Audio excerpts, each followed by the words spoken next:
পূজা, হ্যাঁ বলো। তোমার সাথে আমার কিছু কথা আছে। বলো।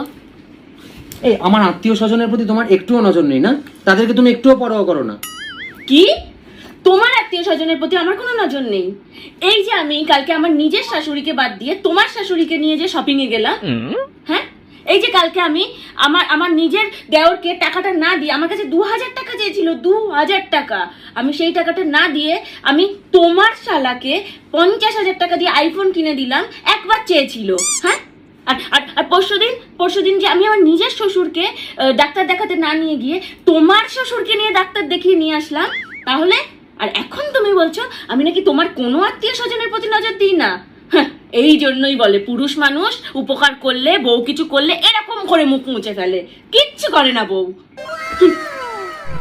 কিন্তু ওগুলো তো সব তোমার ভাই, তোমার মা,